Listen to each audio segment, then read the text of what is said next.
السلام علیکم ناظرین، آپ دیکھ رہے ہیں home T V news bulletin کا باقاعدہ آغاز کرتے ہیں۔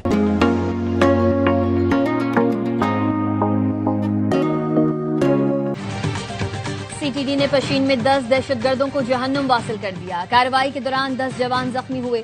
D I G C T D Aitzaz Ahmad Goraya کی وزیر اعلیٰ بلوچستان کے معاون کے ساتھ نیوز کانفرنس۔ کہا دہشت گردوں سے جدید اسلحہ ملا ہے جس کی فورینزک کرائیں گے۔ وزیر اعلیٰ کے معاون شاہد رند نے کہا جو ریاست کے سامنے کھڑا ہوگا ان سے آہنی ہاتھوں سے نمٹا جائے گا۔ دہشت گردوں کے سہولت کاروں کو بھی نہیں چھوڑا جائے گا۔ پارلیمنٹ آمدنی پر ٹیکس لگانے کا اختیار رکھتی ہے۔ وفاقی آئینی عدالت نے سپر ٹیکس کیس کا محفوظ فیصلہ سنا دیا۔ انکم ٹیکس کا سیکشن 4B بحال کرنے کا حکم۔ آئینی عدالت نے ہائی کورٹ کے سیکشن 4C کے متعلق فیصلے جزوی طور پر کالعدم قرار دے دیے۔ کیس کے قابل سماعت ہونے پر اعتراضات مسترد کر دیے گئے۔ آباد میں شدید برف باری، گلیات میں 1.5 فٹ تک برف پڑ چکی، رابطہ سڑکیں بند، بجلی معطل۔ انتظامیہ نے سیاحوں کے داخلے پر پابندی لگا دی۔ بٹگرام میں شدید برف باری نے معمولات زندگی کو مفلوج کر دیا۔ شاہراہ ریشم بند ہونے سے گاڑیاں پھنس گئیں۔ شانگلہ میں بھی برف باری سے آمد و رفت متاثر، کئی لنک روڈ بند۔ آزاد کشمیر کی وادی نیلم اور لیپا میں برف باری سے مختلف رابطہ سڑکیں بند ہو گئیں۔ مری میں رات سے برف باری کا سلسلہ جاری، کوئٹہ سمیت بلوچستان کے مختلف علاقوں میں برف باری۔ چمن میں بجلی کی طویل بندش۔ زیارت، کان مہترزئی، خانوزئی، شیلا باغ اور مسلم باغ میں بھی برف باری۔ سندھ میں گورکھ ہل اسٹیشن نے برف کی چادر اوڑھ لی، درجہ حرارت -4 تک گر گیا۔ شدید برف باری بھی پاک فوج کے جوانوں کا حوصلہ پست نہ کر سکی۔ جوانوں کا منظم ریسکیو اینڈ ریلیف آپریشن تیرہ میں پاک فوج نے برف میں پھنسی گاڑیوں کو محفوظ مقامات تک منتقل کیا۔ پاک فوج نے اورکزئی اور کرم میں راستے بحال کر دیے۔ آزاد کشمیر میں کوٹلی نکیال سڑک بھی ٹریفک کے لیے کھول دی گئی۔ وادی لیپا میں پاک فوج نے ہیلی ریسکیو آپریشن کیا۔ پاک افغان سرحد پر شدید برف باری کے باوجود پاک فوج اور ایف سی کے جوان الرٹ۔ چاغی اور سوابی میں ٹریفک حادثات کے دوران 9 افراد جاں بحق 13 زخمی۔ چاغی کے علاقے یکمچ کے قریب 2 گاڑیوں میں تصادم کے نتیجے میں 7 افراد جاں بحق اور 3 زخمی ہوئے۔ سوابی میں موٹر وے M1 پر امباڑ انٹرچینج کے قریب 5 گاڑیاں آپس میں ٹکرا گئیں جس کے نتیجے میں 2 افراد جاں بحق اور 10 زخمی ہو گئے۔ پاکستان مسلم لیگ نون لاہور کی نائب صدر زینب سلطان نے مسلم لیگ کی قیادت کی جانب سے کارکنوں کو نظر انداز کیے جانے پر گہرے دکھ کا اظہار کرتے ہوئے کہا ہے کہ پنجاب میں مسلم لیگ نون کی قیادت پرانے کارکنوں کو نظر انداز کر رہی ہے۔ انہوں نے کہا کہ انہوں نے 30 سال نواز شریف کے کارکن بن کر خدمات انجام دی، لیکن آج انہیں اس پر افسوس ہو رہا ہے کہ صوبائی قیادت نے ان کی قدر نہیں کی۔ اس کے برعکس پاکستان پیپلز پارٹی کی قیادت عام کارکنوں کی قدر کرتی ہے اور ان کی خدمات کا اعتراف بھی کرتی ہے۔ زینب سلطان نے کہا کہ پیپلز پارٹی میں ایسی بہت سی مثالیں موجود ہیں جہاں عام کارکنوں کو مرکزی قیادت نے بڑی اہمیت دی اور پارٹی کے لیے دی جانے والی خدمات اور قربانیوں کا اعتراف کیا۔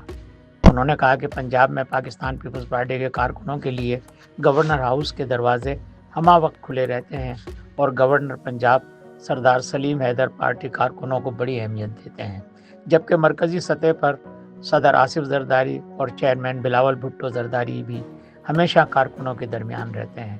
زینب سلطان نے کہا کہ وہ مسلم لیگ کی قیادت کے رویے پر سخت مایوس ہو چکی ہیں اور پاکستان پیپلز پارٹی پنجاب کی قیادت کی جانب سے انہیں پارٹی میں شمولیت کی جو دعوت دی جا رہی ہے وہ اس پر سنجیدگی سے غور کر رہی ہیں۔ زینب سلطان نے کہا کہ گورنر پنجاب سردار سلیم حیدر کی جانب سے پنجاب کے عوام کی فلاح و بہبود کے لیے جو اقدامات کیے جا رہے ہیں ان میں وہ اپنا بھرپور آئینی کردار ادا کر رہے ہیں اور میں انہیں اس پر خراج تحسین پیش کرتی ہوں۔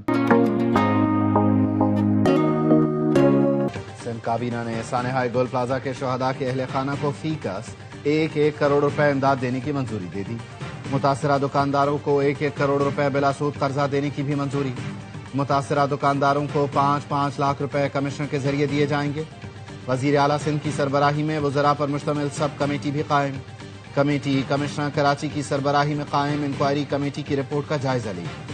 سینئر وزیر سندھ شرجیل انعام ایمن کہتے ہیں سانحہ گول پلازہ پر کچھ سیاسی جماعتوں کا رویہ منفی رہا، ابھی آگ پر قابو بھی نہیں پایا گیا تھا، لاشیں بھی نکالی گئیں اور کہا گیا 18ویں ترمیم ختم کر دو۔ ملٹی مارکیٹنگ سروسز نامی ادارے کی جانب سے مقامی ہوٹل میں CSR ایوارڈ 2025 کی تقریب کا اہتمام کیا گیا۔ جس کے مہمان خصوصی گورنر سندھ کے پرنسپل ایڈوائزر سید طارق مصطفیٰ تھے۔ اس موقع پر جن شخصیات کو ایوارڈ دیے گئے ان میں افضل قدوائی، برکت صدیقی، فیصل ایدھی، فضل کریم دادا بھائی، فیصل ظفر فاروقی، غلام قادر تھیبو، حاجی حنیف طیب، شایان فاطمہ، بین الاقوامی فیشن ڈیزائنر محمود بھٹی، ڈاکٹر سلیم ناصر خان عرف ڈاکٹر ناساکا، سسٹر نرگس صادق، رمضان چھیپا، رشین کلچر سینٹر کے ڈائریکٹر رسل بکوف، سید طارق مصطفیٰ، طارق علی نظامانی، پروفیسر ڈاکٹر طارق رحیم سومرو، علی محمد خان، مس الیشبا اور بریگیڈیئر طارق لاکھیر شامل ہیں۔ اپوزیشن لیڈر کا سندھ اسمبلی میں پھر سانحہ گل پلازا کی جوڈیشل انکوائری کا مطالبہ، کہا حکومت کے ماتحت افسران شفاف تحقیقات کیسے کر سکتے ہیں۔ سینئر وزیر شرجیل نام میمن نے کہا انصاف کے تقاضے پورے کر کے چیزوں کو سامنے لائیں گے، جوڈیشل کمیشن کی ضرورت محسوس ہوگی تو بنائیں گے۔ حکومت نے کیسے کام کرنا ہے، کس کی ڈکٹیشن کی ضرورت ہے۔ کراچی میں 2 حادثات میں 2 موٹر سائیکل سوار جاں بحق۔ نارتھ کراچی میں تیز رفتار گاڑی کی ٹکر سے موٹر سائیکل سوار لقمہ اجل بنا۔ شارع فیصل کارساز پر ٹریفک حادثے میں موٹر سائیکل سوار جاں بحق، ساتھی زخمی ہو گیا۔ یورپ اور بھارت میں تجارتی معاہدے پر امریکی وزیر خزانہ اسکاٹ بیسنٹ کی شدید تنقید۔ اسکاٹ بیسنٹ نے بھارت کی مکاریوں کا پردہ فاش کرتے ہوئے کہا یورپ کا بھارت سے تجارتی معاہدہ اپنے ہی خلاف جنگ کی فنڈنگ کرنا ہے۔ بھارت روسی تیل خریدتا ہے، ریفائن کرتا ہے اور یورپ کو فروخت کرتا ہے، جس سے جنگ کے لیے پیسہ فراہم ہو رہا ہے۔ یورپ روسی تیل کی مصنوعات خرید کر اب بھی ماسکو کو فائدہ پہنچا رہا ہے۔ روسی تیل کی خریداری پر بھارت پر 25% ٹیرف عائد کیا۔ یورپ اسی بھارت سے تجارتی معاہدہ کر رہا ہے۔ یورپ نے بھارت کے ساتھ آزاد تجارت کا معاہدہ کیا، جس کو بھارتی وزیر اعظم نریندر مودی نے مدر آف آل ڈیلز قرار دیا ہے۔ حماس نے ہلاک ہونے والے آخری قیدی اسرائیلی اہلکار کی باقیات بھی اسرائیل کے حوالے کر دی۔ اسرائیل نے 9 فلسطینیوں کو رہا کر دیا۔ اسرائیلی وزیر اعظم کا کہنا ہے آخری قیدی کی واپسی غیر معمولی کامیابی ہے۔ جنگ بندی کا اگلا مرحلہ غزہ کی تعمیر نو نہیں بلکہ حماس کو غیر مسلح کرنا ہے۔ حماس کا کہنا ہے اسرائیل جنگ بندی معاہدے کی تمام شقوں پر عمل کرے، رفح کراسنگ کھول کر غزہ میں امدادی سامان لانے کی اجازت دے۔ جدہ میں پاکستانی کی مونٹی کے رہنماؤں چودھری فاروق انجم اور محمد نواز گجر کی جانب سے معروف شخصیت چودھری شہباز حسین کے انتقال پر تعزیتی اجلاس مقامی ہوٹل میں منعقد ہوا، جس میں جدہ میں پاکستانی قونصلیٹ کی ڈپٹی قونصل جنرل محترمہ سدیہ وقار النساء سمیت پاک کی مونٹی کے سرکردہ افراد نے شرکت کی۔ اس موقع پر معروف عالم دین قاری عبدالباسط نے خطاب اور دعا کی اور مرحوم چودھری شہباز حسین کے بارے میں کہا کہ مرحوم بہت اچھے ملنسار اور شفیق انسان تھے۔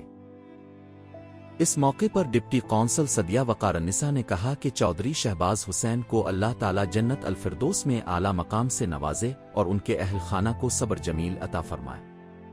اجلاس میں پاکستان میں چودھری ارمغان سبحانی کی والدہ ماجدہ کے لیے دعائے مغفرت کی گئی۔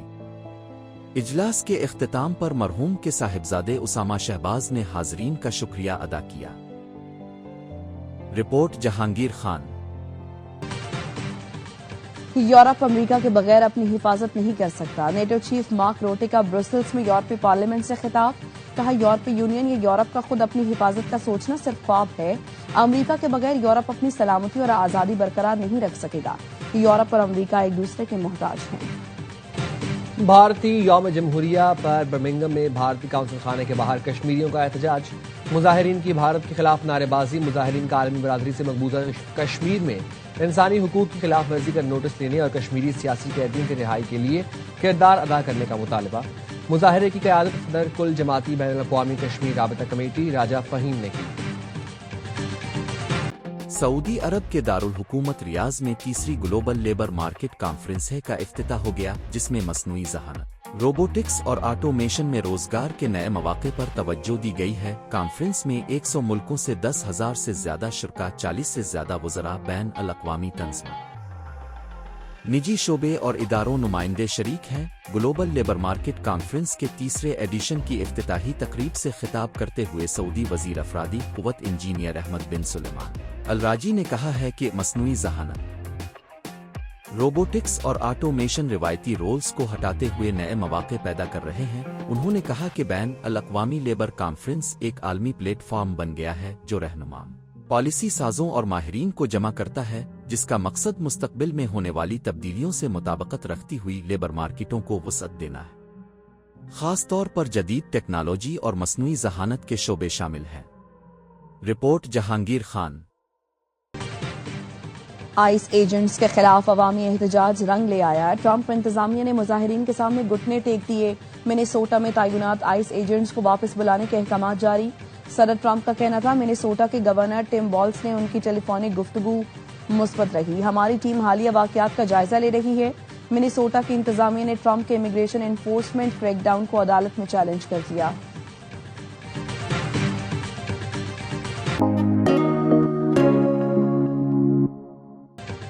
معاشی میدان میں بھارت کو دھچکا۔ بنگلہ دیش کا چٹاگانگ میں انڈین اکنامک زون منصوبہ منسوخ کرنے کا اعلان۔ بھارتی اکنامک زون کی جگہ دفاعی صنعتی پارک بنایا جائے گا۔ چٹاگانگ میں بھارت کے اکنامک زون کے لیے بڑا رقبہ مختص کیا گیا تھا، اب یہ زمین نئے دفاعی صنعتی پارک کے لیے استعمال ہوگی۔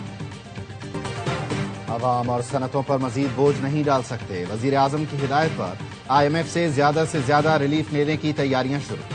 شہباز شریف نے کہا آئی ایم ایف پروگرام اور معاشی نظم و ضبط کے تحت ریلیف کے لیے بڑے اقدامات کا منصوبہ بنایا جائے۔ آئندہ 2 سال میں معاشی شرح نمو 5 سے 6% تک حاصل کرنے کے لیے ہر ممکن کوشش کی جائے۔ وزیر اعظم نے ریلیف حاصل کرنے کے لیے 2 ہفتوں میں تجاویز بھی طلب کی ہیں۔ وزیر اعظم شہباز شریف سے دورہ پاکستان پر آئے میانمار کے وزیر خارجہ کی ملاقات، تعلقات مزید مضبوط بنانے کے عزم کا اعادہ۔ وزیر اعظم نے تجارت، معاشی تعاون، تعلیم اور عوامی روابط کے فروغ پر زور دیا۔ آئی سی سی انڈر 19 ورلڈ کپ میں پاکستان کی تباہ کن بولنگ، نیوزی لینڈ کی ٹیم 110 رنز پر ڈھیر۔ ہدف کے تعاقب میں پاکستان کی بیٹنگ جاری، عبدالسبحان کی 4، علی رضا کی 3 وکٹیں۔ پاکستان کا اگلا میچ بھارت سے اتوار کو ہوگا۔